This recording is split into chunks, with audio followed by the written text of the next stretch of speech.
Welcome to our channel tech theory concept.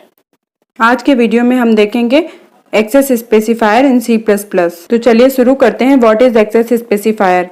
Access specifier को हम access modifier भी कहते हैं या विजिबिलिटी मोड भी कहते हैं। एक्सेस स्पेसिफायर किसी भी क्लास के मेंबर्स के लिए विजिबिलिटी मोड या एक्सेसिबिलिटी डिसाइड करती है। एक्सेस स्पेसिफायर तीन टाइप के होते हैं, पब्लिक, प्राइवेट और प्रोटेक्टेड, जिनकी वजह से हम एक्सेसिबिलिटी या विजिबिलिटी लेवल डिसाइड कर सकते हैं किसी भी क्लास के मेंबर्स का। हम जानते हैं कि डेटा हाइडिंग एक बहुत ही इंपॉर्टेंट कॉन्सेप्ट है ऑब्जेक्ट ओरिएंटेड प्रोग्रामिंग का, और इसी एक्सेस स्पेसिफायर के थ्रू हम डेटा हाइडिंग के कॉन्सेप्ट को अचीव करते हैं। फॉर एग्जाम्पल, यहाँ पर मैंने एक क्लास बनाई है डेमो नाम की, जिसमें मैंने एक्सेस स्पेसिफायर डिक्लेयर किया है। यहाँ पर आप पब्लिक, प्राइवेट या प्रोटेक्टेड कुछ भी रख करके कोलोन का साइन दे सकते हैं।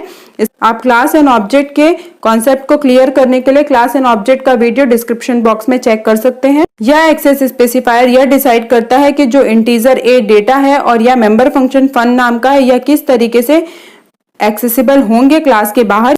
क्लास के मेंबर्स का विजिबिलिटी मोड टोटली डिपेंड करता है एक्सेस स्पेसिफायर पर।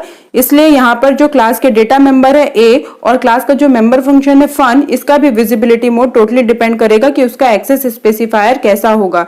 यदि वह प्राइवेट होगा तो यह जो डेटा होंगे वह टोटली हाइड रहेंगे और बाहर एक्सेसिबल नहीं होंगे, और यदि यह एक्सेस स्पेसिफायर पब्लिक होगा तो वह बाहर एक्सेसिबल हो सकते हैं। और प्रोटेक्टेड को हम अभी थोड़ी देर में डिस्कस करेंगे, तो प्लीज वीडियो को एंड तक देखते रहिए एक्सेस स्पेसिफायर के कॉन्सेप्ट को क्लियर करने के लिए। तो चलिए हम इस डायग्राम से थोड़ा सा और जानते हैं एक्सेस स्पेसिफायर के बारे में। जैसा कि मैंने कहा कि एक्सेस स्पेसिफायर तीन टाइप के होते हैं, पब्लिक, प्राइवेट या प्रोटेक्टेड। यदि हम किसी भी क्लास मेंबर को पब्लिक डिक्लेयर करते हैं तो वह सभी के लिए अवेलेबल होता है, मींस दैट वह आपके प्रोग्राम में कहीं से भी एक्सेस किया जा सकता है। उसे दूसरी क्लास भी एक्सेस कर सकती है प्रोग्राम की, और उसे क्लास के जो मेंबर फंक्शन है वह तो एक्सेस कर ही सकते हैं, इसके अलावा जो नॉन मेंबर फंक्शन है वह भी उसे एक्सेस कर सकते हैं, और वह ऑब्जेक्ट के थ्रू भी कॉल हो सकता है क्लास के। लेकिन यदि हम किसी भी क्लास मेंबर को प्राइवेट डिक्लेयर करते हैं तो उस कंडीशन में जो क्लास के मेंबर्स है वह एक्सेसिबल नहीं होते हैं आउटसाइड, वह क्लास के ऑब्जेक्ट के थ्रू भी एक्सेस नहीं किए जा सकते और वह दूसरी क्लासेस के थ्रू भी एक्सेस नहीं किए जा सकते। इट मीन्स दैट वह सिर्फ उस क्लास के अंदर ही अवेलेबल रहते हैं और टोटली हाइड रहते हैं आउटसाइड से, लेकिन उस क्लास का मेंबर फंक्शन उसे कॉल कर सकता है जिस क्लास के अंदर प्राइवेट डिक्लेयर किया गया है। नेक्स्ट होता है प्रोटेक्टेड। प्रोटेक्टेड सिमिलर होता है प्राइवेट की तरह ही, इसे बाहर एक्सेसिबल नहीं किया जा सकता। यदि हम किसी भी क्लास मेंबर को प्रोटेक्टेड रखते हैं तो उस डेटा को बाहर एक्सेस नहीं किया जा सकता, लेकिन यदि किसी क्लास की चाइल्ड क्लास अवेलेबल है जिस क्लास के अंदर उसे प्रोटेक्टेड रखा गया है, तो उस चाइल्ड क्लास को यह अथॉरिटी होती है कि वह प्रोटेक्टेड डेटा को एक्सेस कर सकती है। इस कॉन्सेप्ट को डिटेल में समझने के लिए आप मेरा वीडियो एंड तक देखते रहिए, और यदि आप चैनल पर नए हैं और अभी तक आपने चैनल सब्सक्राइब नहीं किया है तो please subscribe our channel and press the bell button for the notification. तो चलिए आप देखते हैं हम किसी भी एक्सेस स्पेसिफायर को कैसे डिक्लेयर करते हैं। इसके लिए हमें क्लास बनानी होगी सबसे पहले, इसके बाद हमें एक्सेस स्पेसिफायर लिखना होगा। यदि हम एक्सेस स्पेसिफायर प्राइवेट रखना चाहते हैं तो प्राइवेट कीवर्ड लिख करके इसके बाद कोलोन का साइन देना होगा। यह एक्सेस स्पेसिफायर डिक्लेयर करने का सिंटेक्स है। इसके बाद हम कोई भी डेटा मेंबर या मेंबर फंक्शन डिक्लेयर करते हैं तो वह एज अ प्राइवेट होता है। इसके बाद मैंने एक और एक्सेस स्पेसिफायर डिक्लेयर किया है पब्लिक टाइप का, और इसके अंदर जो भी डेटा होगा या क्लास के मेंबर्स होंगे वह पब्लिक होंगे, मींस दैट बाहर एक्सेसिबल होंगे क्लास के, और प्राइवेट डेटा जो होंगे वह आउटसाइड एक्सेसिबल नहीं होंगे क्लास के। यहाँ पर क्लास को टर्मिनेट किया है। यहाँ पर क्लास का मैंने नाम बनाया एग्जाम्पल नाम का। इसके बाद प्राइवेट एक्सेस स्पेसिफायर रख करके मैंने यहाँ पे एक डेटा मेंबर बनाया है ए नाम का, जो कि प्राइवेट की तरह ही ट्रीट करेगा और बाहर एक्सेसिबल नहीं होगा। इस क्लास के ऑब्जेक्ट के थ्रू यह मेंबर एक्सेस नहीं होगा, सिर्फ इस क्लास के मेंबर फंक्शन के थ्रू ही यह डेटा एक्सेस हो सकता है।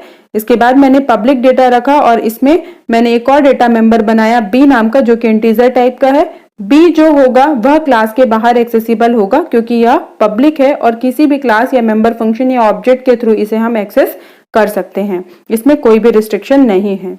यदि आप क्लास के मेंबर्स में एक्सेस स्पेसिफायर डिक्लेयर नहीं करते हैं तो उस कंडीशन में आपका कंपाइलर उन डेटा मेंबर्स को या मेंबर फंक्शन को एज अ प्राइवेट ही ट्रीट करता है। जैसा कि मैंने यहाँ पर कोई भी एक्सेस स्पेसिफायर नहीं डिक्लेयर किया है, नहीं लिखा है, उस कंडीशन में दोनों ए और बी प्राइवेट की तरह ही ट्रीट करेंगे। तो चलिए एक प्रोग्राम के थ्रू प्राइवेट और पब्लिक को थोड़ा और क्लियर करते हैं। यहाँ पर मैंने सेम एग्जाम्पल लिया है जो मैंने पहले बनाया था। एग्जाम्पल नाम की क्लास है और प्राइवेट और पब्लिक के अंदर डेटा मेंबर डिक्लेयर है ए और बी नाम का। अब हम मेन फंक्शन के अंदर इस एग्जाम्पल नाम की क्लास का एक ऑब्जेक्ट बनाते हैं ओबीजे नाम का। यहाँ पर हम ओबीजे ऑपरेटर के थ्रू डॉट ऑपरेटर का यूज करके ए को हम वैल्यू असाइन कर रहे हैं 10, लेकिन आप देख सकते हैं कि ए जो है वह प्राइवेट डेटा मेंबर है और ऑब्जेक्ट के थ्रू यह डायरेक्टली कॉल नहीं हो सकता क्योंकि यह प्राइवेट है। इसलिए यह जो सिंटैक्स होगा यह गलत होगा और यह अलाउ नहीं होगा आपके प्रोग्राम में, बिकॉज ए इज प्राइवेट, इसलिए यहाँ पर एरर जनरेट करेगा। लेकिन आप उसी ऑब्जेक्ट का यूज करके डॉट ऑपरेटर के साथ बी को यदि वैल्यू असाइन करते हैं 20, तो उस कंडीशन में यह आपको अलाउ करेगा क्योंकि बी जो है वह एक पब्लिक डेटा मेंबर है।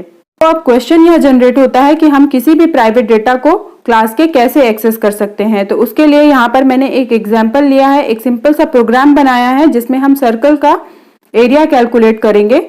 तो मैंने यहाँ पे क्लास बनाई है सर्कल नाम की, मैंने प्राइवेट एक्सेस स्पेसिफायर रखा है और रेडियस नाम का एक वेरिएबल डिक्लेयर किया है जो कि डबल टाइप का है। इसके बाद मैंने पब्लिक एक्सेस स्पेसिफायर रखा है और इसके अंदर मैंने एक मेंबर फंक्शन बनाया है कंप्यूट एरिया नाम का। इस मेंबर फंक्शन के पास एक आर नाम का पैरामीटर है जो कि डबल टाइप का है और यह मेंबर फंक्शन हमको कोई भी वैल्यू रिटर्न नहीं कर रहा है, इसलिए मैंने यहाँ पे वॉइड लिखा है।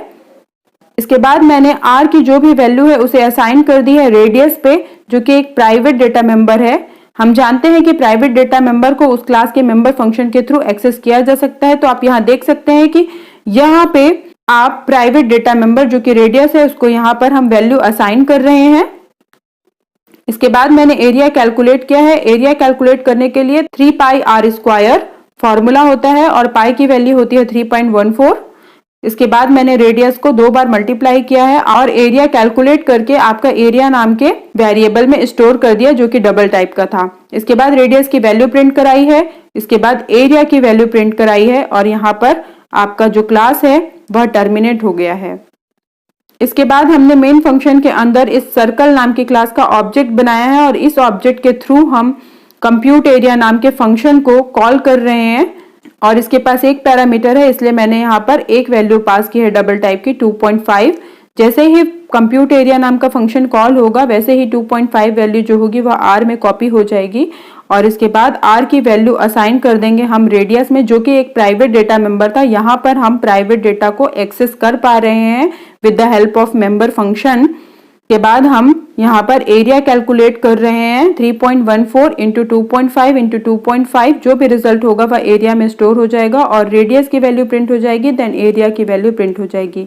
यदि आप यह प्रोग्राम रन करते हैं तब उस कंडीशन में आपको जो आउटपुट मिलेगा वह यह मिलेगा, radius is equal to 2.5 and area is equal to 19.625। तो हम किसी भी क्लास के प्राइवेट डेटा को उस क्लास के मेंबर फंक्शन के थ्रू एक्सेस कर सकते हैं।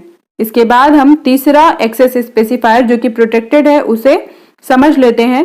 प्रोटेक्टेड जो होता है वह सिमिलर ही होता है प्राइवेट की तरह और वह क्लास के बाहर एक्सेसिबल नहीं होता है। यदि हम किसी भी क्लास के मेंबर को प्रोटेक्टेड डिक्लेयर करते हैं तो वह क्लास के बाहर एक्सेसिबल नहीं होता है, लेकिन वह अपनी सब क्लास के थ्रू एक्सेस किया जा सकता है। इस कॉन्सेप्ट को समझने के लिए आपको इनहेरिटेंस का कॉन्सेप्ट थोड़ा सा समझना पड़ेगा, तभी हम प्रोटेक्टेड के कॉन्सेप्ट को समझ सकते हैं।